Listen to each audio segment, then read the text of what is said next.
slow this morning, about a couple minutes behind where I'm usually at, but that's why bean juice was invented, right?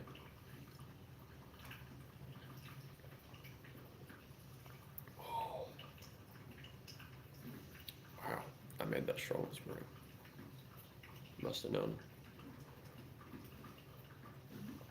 All right, now today we are going to talk about Jesus' ministry and how there are several things from Jesus' ministry that we could look at and be like, you know what? I need to emulate that. I need to take that and put it into my own life. And there's lots of things you could choose from, right? The way he loves others, the way he treats others, the way he denounces those who claim to be righteous but are actually just greedy. The one thing that we're going to look at today is how he prays. We're going to look at Jesus and prayer. Specifically, we're going to look at the Gospels. Everything after the Gospels, like there's still plenty of stuff in there talking about praying, but we are just looking at Jesus' ministry in the Gospels and how he prays. So we're going to go over to Mark is where we're going to start. And we're specifically going to start with how Jesus is referenced to have been praying in the Gospels. So Mark 1:35.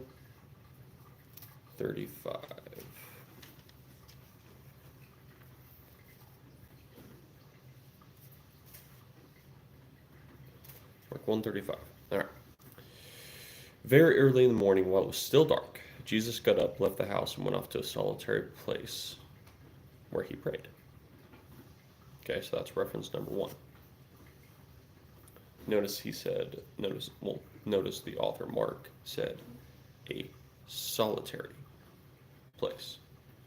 All right, now let's jump forward to Luke 5:16. Luke 5:16. But Jesus often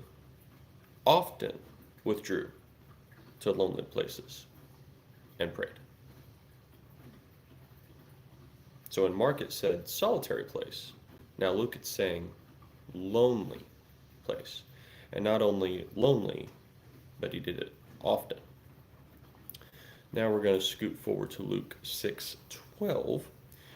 One of those days, Jesus went out to a mountainside to pray and spent the night praying to God. I don't know about you guys, but it has been a little while since I constantly prayed all night. In fact, I actually can't remember a single time I prayed all night long. So for Jesus to be referenced in the Bible saying that one of those days, as in like, oh yeah, just some random day, Jesus went out to a mountainside to pray and spent the night praying. That's crazy to me. Not crazy in a bad way, but you know. And then we're going to scoot forward again to Luke 9:18. Once, when Jesus was praying in private, and his disciples were with him, he asked them, "Who do the crowds say I am?" So this is also a reference to the fact that, despite the fact that Jesus withdrew to lonely, solitary places, it's not specifically saying that the disciples were not with him. So he's praying in front of people too. But he is praying in front of people that are close to him. Solitary places. And praying with the people close to you. I'm down for that. Now we are going to backtrack to Matthew 14:23. So we've gone over the times that it has been referenced that Jesus has prayed. He goes to solitary places. He prays for a whole night, right? Now, we're going to go over, we have one more, John 14:23. After he had dismissed them, he went up to a mountainside by himself to pray. When evening came, he was still there alone. And that was right before he walked on water. All right, so that was the last reference we were going to reference. Now, Jesus telling us how to pray. And that is found in Matthew 5 through 13. And when you pray, do not be like the hypocrites, for they love to pray standing in the synagogues and on the street corners to be seen by men. I tell you the truth, they have received their reward in full. But when you pray, go into your room, close the door, pray to your Father who is unseen. Then your Father who sees what is done in secret will reward you. And when you pray, do not keep on babbling like pagans, for they think they will be heard because of their many words. Do not be like them, for your Father knows what you need before you even ask him. He knows your heart. This, then, is how you should pray. Note, he does not say this is what you should say while praying. He is just simply saying how you should pray. Keep that in mind. Our Father in heaven, hallowed be your name. Your kingdom come, your will be done on earth as it is in heaven. Give us today our daily bread. Forgive us our debts as we have forgiven our debtors. And lead us not into temptation, but deliver us from the evil one. Verse 12 there, where it says debts, he's specifically talking about in between people, so you could say sins there too. Even in 14, for if you forgive men when they sin against you, your heavenly Father will also forgive you. So he's talking about forgiveness of sins there. Now, we could just end it there, and this would be a pretty good, well,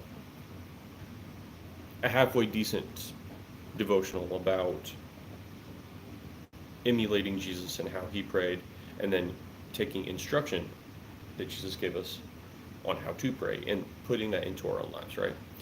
But we're not going to end it quite there, because we are going to go to 1 Kings 19, 11 through 13, and we're going to build on what we just read in Matthew 5 through 13, where he tells us to go to a solitary place. And notice he does not say to speak. In fact, he actually discourages us from speaking. All right, 1 Kings 19, 11. The Lord said, "Go out and stand on the mountain in the presence of the Lord, for the Lord is about to pass by." He's talking to Elijah. Elijah is despairing. He's kind of stressed out. You know, this is where we get that story where Elijah was like, "Look, I just want to die. Like, Lord, I just want to die." And the Lord's like, "No, dude, you're good. Like, just take a nap. Here's some snacks." And he does that a couple times, and Elijah's like, "Oh, okay, cool. Whew. I feel so much better." And we're all good.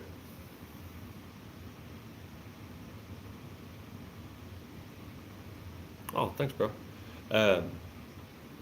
If I had any specific request, um, just the strength to keep going every day. The more people pray about that for me, the better I'll feel. Because it just getting up and doing this and going to work every day is hard enough. So appreciate that. Anyway, so we're talking to Elijah. The Lord said, "Go out and stand on the mountainside in the presence of the Lord, for the Lord is about to pass by." Then a great and powerful wind tore the mountains apart and shattered the rocks before the Lord. I live in Indiana. If there's a wind that blows trees down, that's scary. So imagine wind that shatters rocks. Anyway, but the Lord was not in the wind. After the wind, there was an earthquake, but the Lord was not in the earthquake. After the earthquake came a fire, but the Lord was not in the fire. And after the fire came a gentle whisper. When Elijah heard it, he pulled his cloak over his face and went out and stood at the mouth of the cave. Then a voice said to him, "What are you doing here, Elijah?" That's how God speaks to us, guys. In whispers. Almost inaudible whispers. Just go scour the internet and search for people talking about how God speaks to them when they pray. You'll find a lot. And it's always going to be a little different. Everybody hears God in their own way, in their own unique way. I'll give you a good example of one that I heard recently when I was praying. So here recently, my church has asked me to be a small group leader? And I said, yes. And on the inside, I was very scared and a little intimidated. Uh, but I said yes. And that night, I prayed about it. I was like, God, is this what you want from me?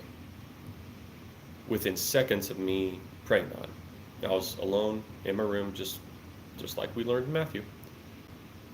I was alone in my room, lights were off,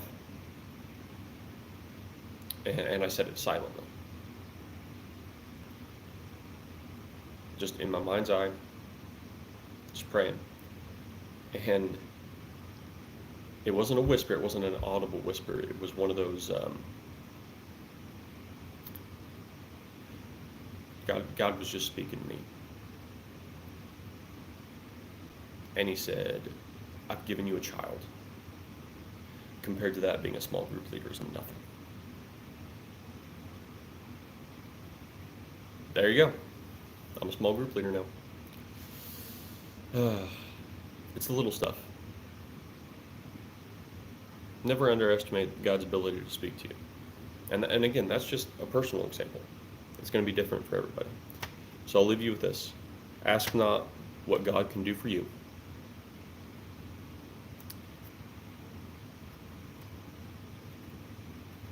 but ask God what you can do for him. Bless all of you.